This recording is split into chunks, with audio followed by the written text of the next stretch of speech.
you made a personal attempt to travel to Tibet several times, if I'm not mistaken, and you were sent back by the authorities there. I mean, that's even as a concept, as an idea, that is such a scary thing to do. And, could you tell us the thought process behind it and what exactly you went through? So there had been several ways of working for the independence of Tibet at my personal level, and what I tried to do.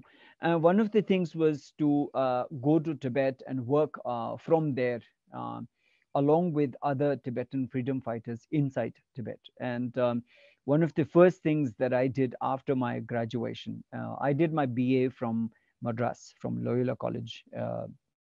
And after that, I wanted to go to Tibet and join the freedom struggle there. So I went to Ladakh and secretly crossed Ladakh's Tibet border and went inside. And my aim was to really join the freedom movement there and take part in activities.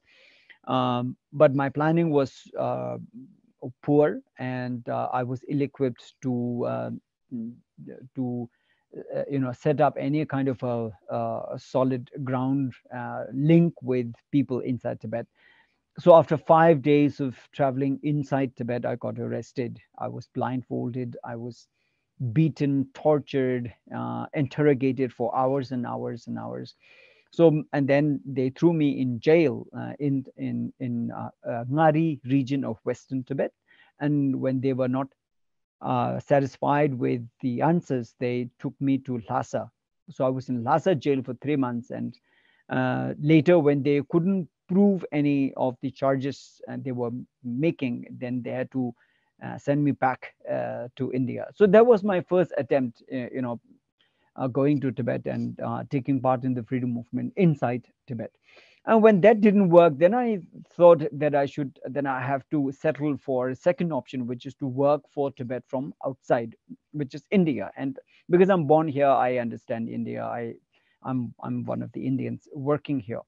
So I started to work for that. And so, of course, then we came out with different other ways of, countering Chinese occupation of Tibet. One of the things is to as refugees.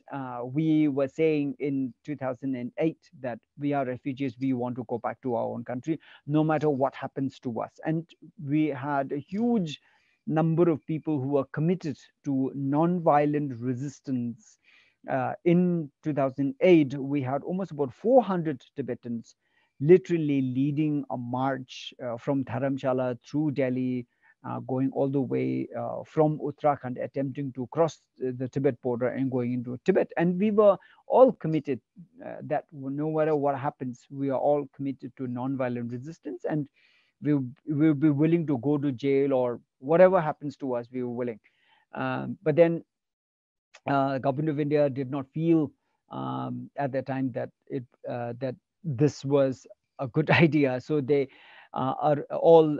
they detained us from Dharchula, the border district of Pithoragarh. They arrested us and sent us back into mainland India. And so that's how our second attempt did not work. And subsequently, we did many things. So main idea is to say, we are born in India, but we are all Tibetans, and it is our right over Tibet, and China is only a colonial ruler in Tibet, and they must go back to their own country. So this has been our main idea behind this. Please remember to subscribe to us and switch on the notifications for this channel. For our other social media links, more content, and to support our work, please visit citti.net. Dhanyavad. Namaskar.